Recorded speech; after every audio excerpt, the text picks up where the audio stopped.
All right. Heads up, everybody. All right, welcome to the 2012 Independent Game Summit.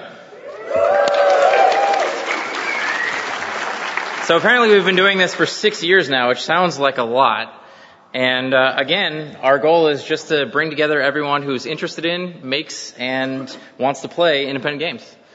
Matthew had a couple questions you wanted to ask the audience. Yeah, so first, the Independent Game Summit is now organized by us three and then Simon Carlos, who's usually too busy to ever be in any one place. So if you do have feedback about any of the summit itself or ideas for next year, just find us in a break. And I actually do have some demographic questions. So raise your hand if this is your first Game Developers Conference. Wow. That is awesome. So people around you that have been here before, please introduce yourself to these people during the break. Say hello, say hi, swap Twitter usernames. So yeah, we have a pile of content lined up. Most of our sessions are actually, Most of our sections are actually half-an-hour sessions, so there is an official 5-minute transition time, but we're not really going to use it too much. So if you do need to sneak out to get to another summit, just be as quiet as possible so we can get more and more content.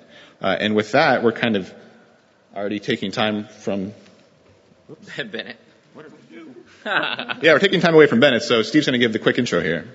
Oh, by the way, I'm Steve Swink. This is Matthew Wagner, and over here we have the inimitable Kelly Santiago, who brings us 50% more gender diversity. I think 100%. 100%, sorry, my math is really bad. More designer than programmer. Okay, so we're just going to turn it over to Bennett, who's a researcher and academic, and he's most well known for making QWOP and GURP, and one of my favorites, Too Many Ninjas. So let's give it up for Bennett Foddy.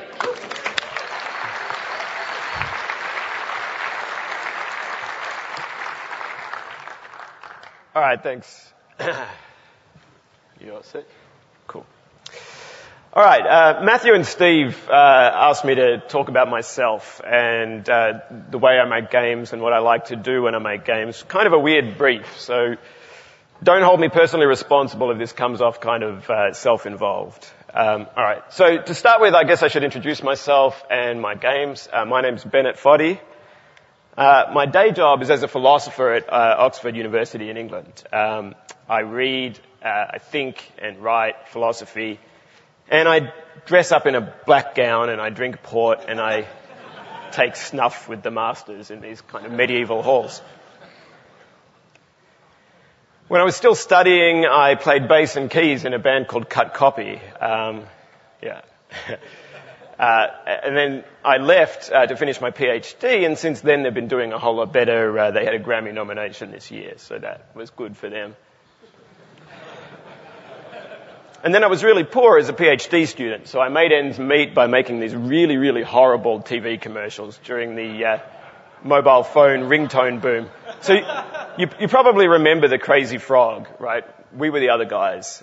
So I had to do everything, including making the ads as loud as I possibly could without being on the wrong side of the law. That was really awesome. And then in May of 2007, when I was supposed to be finishing my dissertation and getting ready to get married and move to America, I reached my career high of procrastination and I started writing a Flash game. And it was called Too Many Ninjas. And it's kind of a homage to the ball-fending mini-game from Archer McLean's International Karate Plus. And since then, I've written a number of other Flash games and iPhone games whenever I've had the time and the inspiration. And probably the most famous one is QWOP, which has been played well over 80 million times now and has become a kind of a internet meme.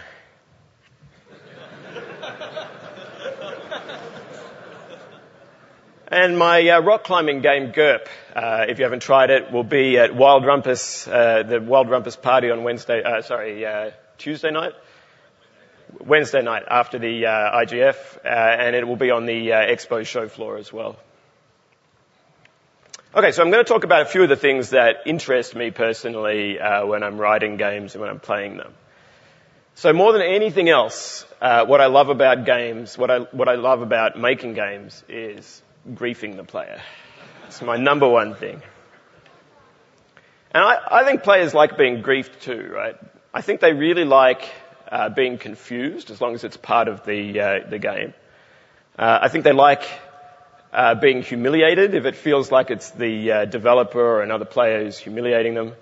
And I think they like feeling frustrated, which is becoming kind of a rare delicacy in gaming.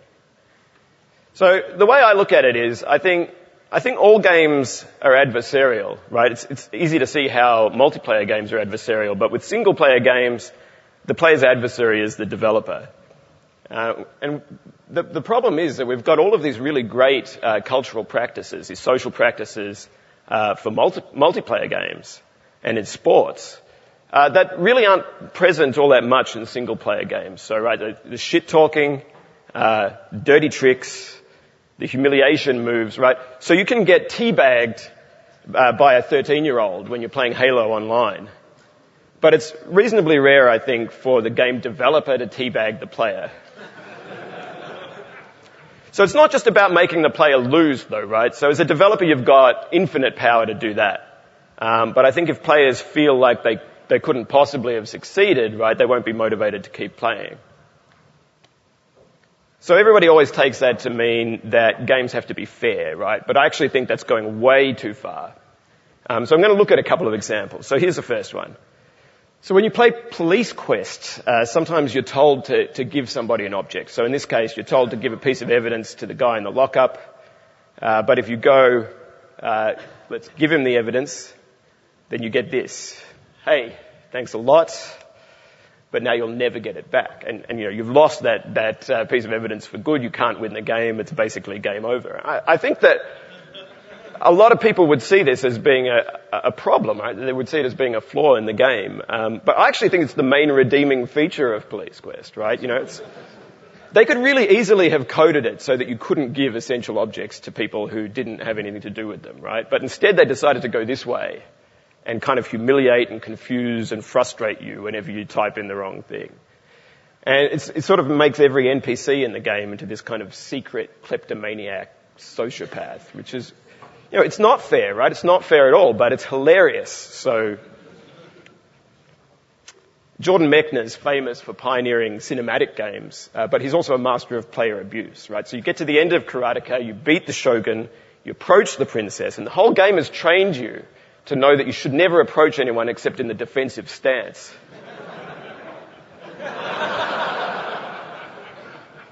So in this case, I mean, that's not fair at all either, right? But again, it's kind of really hilarious. I sort of worry that this has sort of gone out of games a little bit, or most of the examples I can give you are from really old games. But here's one that's more recent. So I wrote the names of all of the rooms in V, so I feel entitled to use it as an example of the best kind of frustration. So people talk about this part of V as being really super hard, super frustrating section. But it's not hard in real terms, right? It's just sort of muscle memory thing.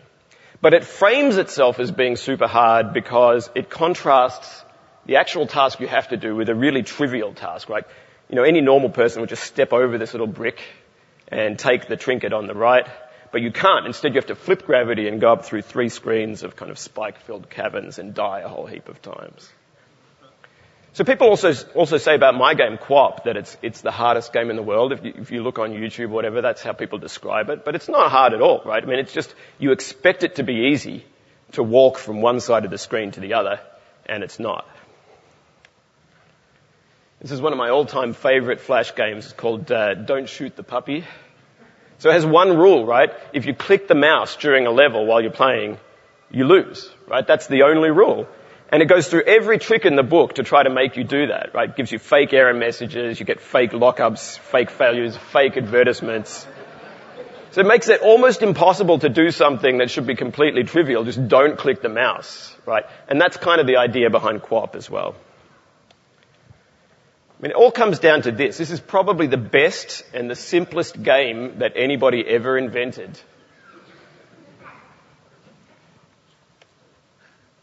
The GURP Seagull, this is a pretty good example of how I've tried to integrate this into my work. So GURP has this bird that kind of hassles you while you're playing, and it's programmed to try to go to the handhold that you're currently reaching for. So it's sort of directly trying to impede you. And when you get to the top of the cliff, you've got to go for this little prize. But if you're too slow, well... Here's the end of GURP. All I gotta do is grab the present and we'll be done. No. Oh my gosh, that bird can land on the present. What? What? Are you kidding me? What? That's bullcrap. I just spent 20 minutes doing this and the bird wins? What the I'm super proud of that. I think that's that's a triumph. When you get halfway through QWOP, there's this hurdle, which of course you're not able to jump. It's impossible to jump it.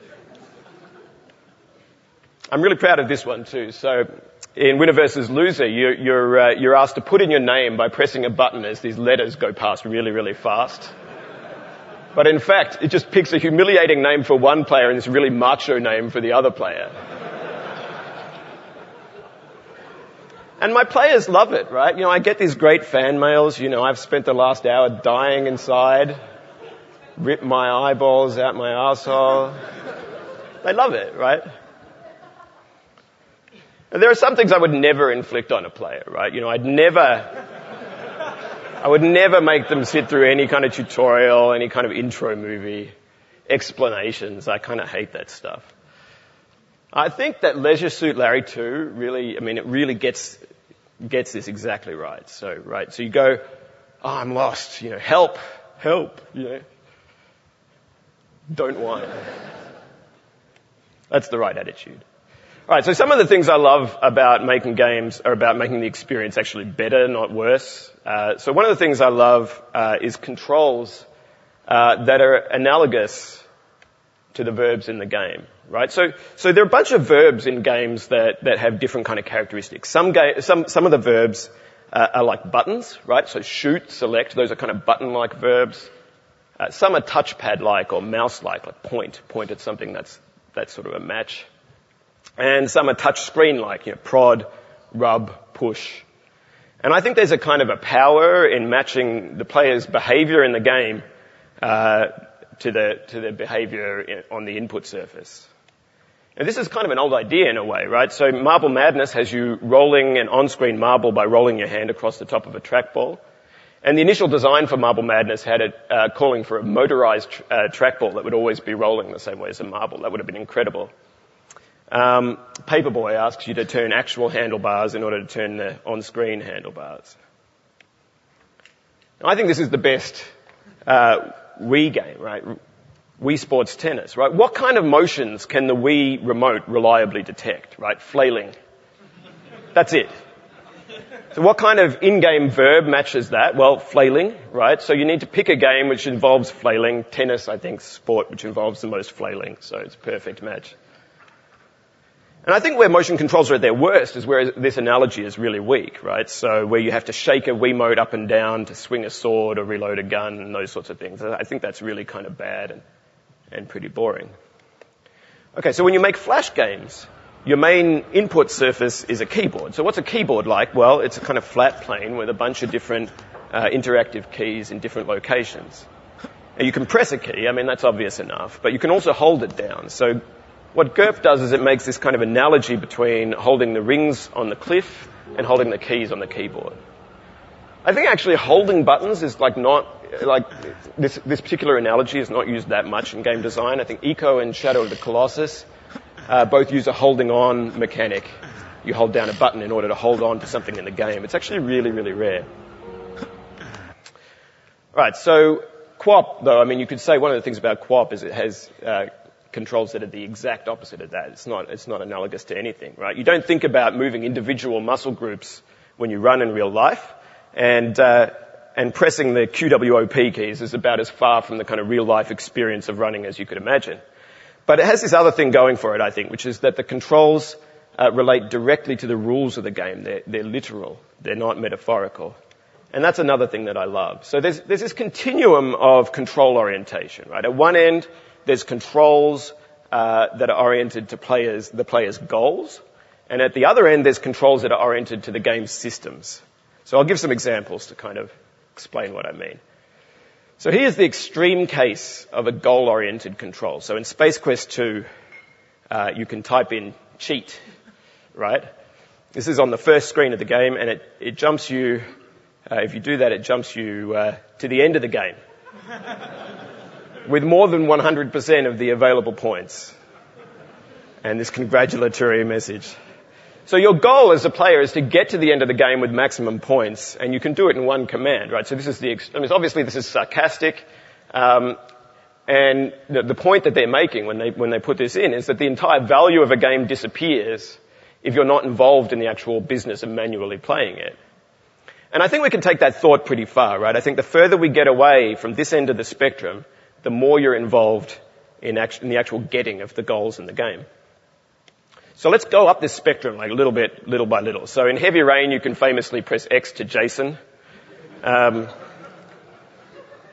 there are other games like God of War, I think, where one button press sort of triggers this really long cinematic string of actions.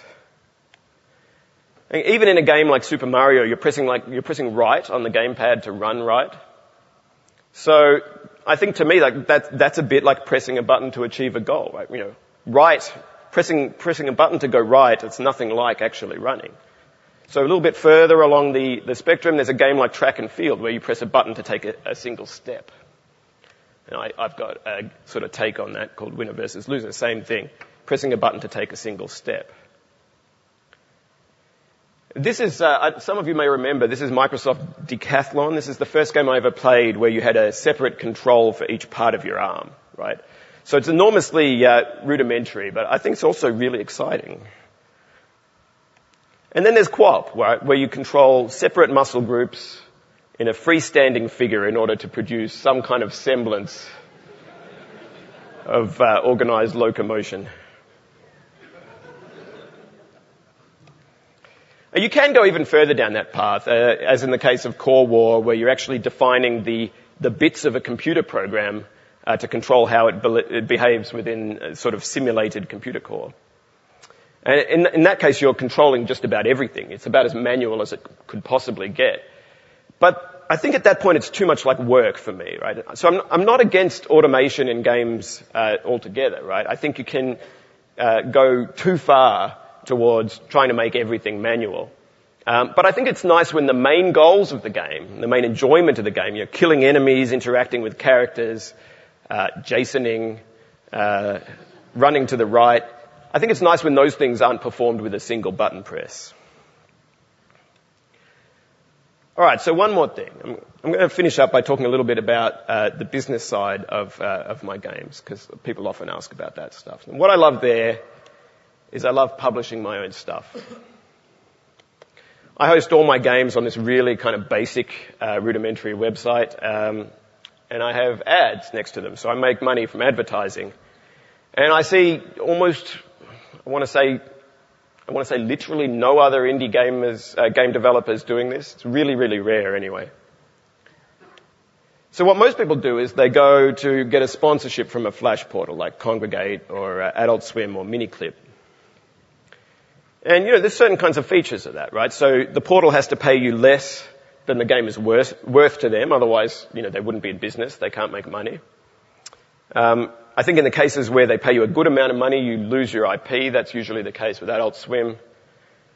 And even if the site really likes you and really promotes your game, they don't promote you as an artist, right? So it's kind of this anonymous thing. They promote the game as an anonymous product.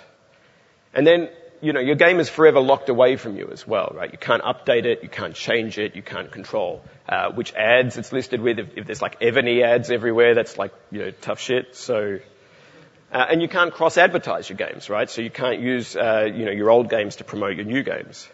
You might even be censored in certain kinds of cases. It's certainly, there's a lot of cases where that's happened. And I think even on the websites where you get a share of the ad profits, it's usually this tiny little slice. So by contrast, there's a lot of benefits to kind of self-publishing on the web. If you self-publish Flash games, you get to keep complete creative control. So, for example, Cactus's game Hot Throttle, I'm sure many of you have played, used to have this scene where children rode on the back of this insane naked man that, Adult Swim asked them to, anyway, so, that would still have been in there. That would have been great. You get to keep your IP. You can sell T-shirts. You can make iPhone ports. You can get all the profits, right? You're recognized as being the author of your games, like Fairy Halim, right? I mean, I think these are really kind of important benefits. Now, people give me a whole lot of reasons why they don't want to do that, why they want to go to kind of the portal way and not publish their own Flash games, right? So the first one, I don't know how. It's got all these technical problems. I don't really want to figure that out. I just want to make games. People say it costs too much. You have to pay for a server. You have to pay for bandwidth. There's a related one. I won't make any money. I'm going broke. I have to do something that will pay my bills. That's fair enough. It's like I won't get enough press coverage. I need the kind of eyeballs that are in those big websites, and so on. So there are a whole bunch of kind of good arguments that people give. So I don't have a lot of time, so I'm just going to address a couple of those points, right? So a lot of times people try self-publishing on the web. They put one game up with Google ads or Mochi ads, and they make almost nothing, $1.72. And they give up, and they just proclaim that nobody can make a living off games that way. I hear that a lot. But the model depends really heavily on network effects. I think people have to understand this, right? It depends on having more than one game. That's why the portals do really well. So here's the revenue for Too Many Ninjas. The absolute amount isn't important. What's important is the shape of the graph, right? So that's 3 months after I put it out, and you can see after 2 months it goes to actual 0. When I put QWOP online in 2008, I still had a bit of traffic after 3 months, sort of still trailing off to 0. But, it starts off higher and then it trails off slower. And by the time I had 6 games on there, it's trailing off and it doesn't even seem to be going to 0, right? But it's also well above 0 3 months after the fact, right? So the first takeaway is, if you put one game online and don't make any money, you shouldn't assume that you can't make any money with 6, right? And I know many of you have made a whole bunch of these games, so I'm just putting that out there. Another reason people don't self-publish is that you need mass traffic to be successful, right? And that means you need to have a kind of a mass appeal. And I think a lot of us don't want to make games with mass appeal, right? We take that to mean that the game has to be cute, it has to be easy, it has to be shallow. And we want to make, niche titles for serious gamers. But I don't think that's exactly right. Okay, so I'm going to talk about just one dimension of this, right? So there's now over 11,000 YouTube results of people playing QWOP, right? And I've thought about this a little bit, and I've tried to understand why that's the case. And I'm sure a big part of the reason is that QWOP is just really goofy to look at, right? I'm acknowledging that. That's a big part of the reason. But I thought about it like this. If you ask, would all those videos be there if QWOP had a high score table, if it had achievements, right? I put a high score table, a global high score table in my iPhone version of QWOP. And you can count the fan videos for that on one hand, right? So maybe that's because the iPhone port blows. Maybe it's because it's hard to take a video of an iPhone game. But I don't think that's mainly it. I think people look at a global high score table and they think to themselves, well, somebody's taken care of that, right? Somebody's solved that. I think you look at the high score table on Game Center or on Congregate, and it's a bit like getting to the top of Mount Everest and finding a shopping cart that some kids left behind. It's kind of a letdown. It's demotivating. And I think people set their own goals if you don't provide official metrics of whether they're succeeding or not. I get letters all the time from people going, I've done so well in QWOP. I just had to tell you, I've really mastered it. And let me mute that. It looks like this, right? They're basically just crawling along on one knee. I would be ashamed to show anybody that. But people are really proud, right? They think they've succeeded.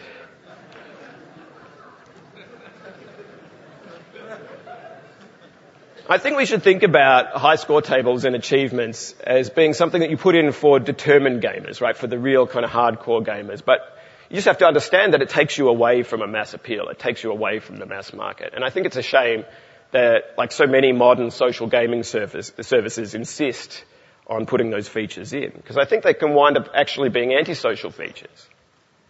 But the main reason why I'm making this point is, making games for the mass market It doesn't have to mean dumbing them down or compromising your creativity. And I just don't think it's not always super obvious what stands between a good short-form game and mass market acceptance. I just think we should think about it in a kind of deeper way. But look, I take the points about financial outlay and kind of effort involved in self-hosting very seriously. People want to be making games and they don't want to be worrying about server uptime, bandwidth costs, hacker attacks, and so on. And so one of the things I'm doing at the moment is I'm working on a kind of a solution to that problem that would take away technical, business, and financial headaches for people. And it would let them take some of the kind of creative limelight, and it would let them keep creative control, keep their IP, let them kind of update their games at any time. So if that sounds like something you would be interested in and you're making kind of cool indie Flash games, come and talk to me at GDC. Or shoot me an email. Thanks.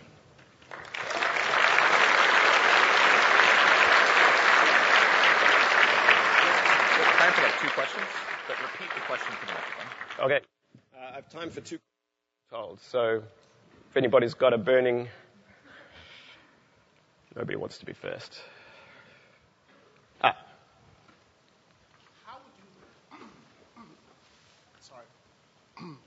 How you doing?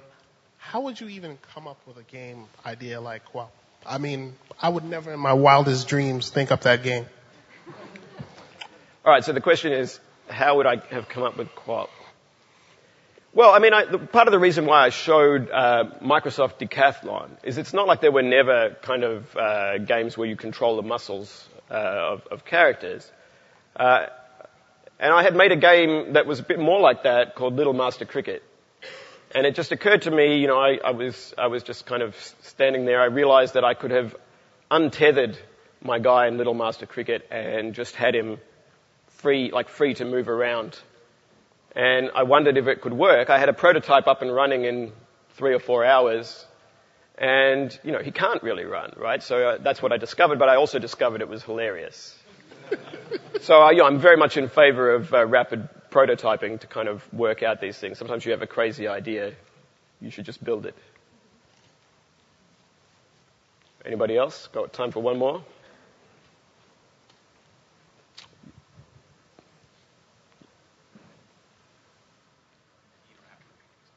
Okay.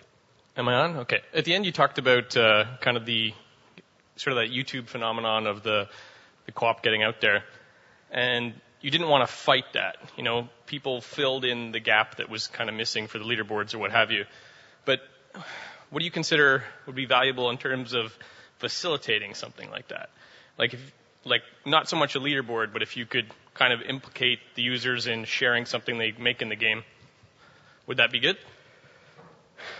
I think it would be good for certain kinds of users, right? But I mean, almost what makes this a social phenomenon is the fact that they can't find each other. Right? Everybody feels like they've had a personal experience with QWOP. Now, they could go to YouTube and search and look for all these people who are playing like really, really well, but they don't seem to do that because there isn't a centralized place and the game isn't going, hey, come to our QWOP forum. That sort of has enabled it to exist. And my argument is, I think sometimes we can try too hard.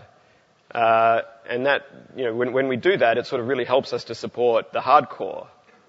But it drives away people who don't want to think about games that way.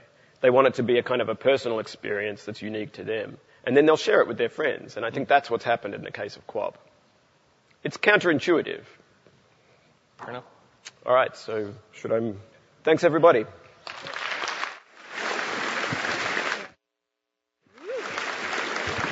Thanks, Bennett. I think you broke the record of getting to the phrase teabagging in 5 minutes today. So speakers for next year, you've been issued a challenge. Next up, I'm honored to introduce Doug Wilson, who is from the Copenhagen-based indie studio Die Gute Fabrik. I think I got that right. And made one of the most wonderful and surprising games of this past year, I personally feel, JS Joust, and I'm really excited to hear what he's going to talk about. Doug.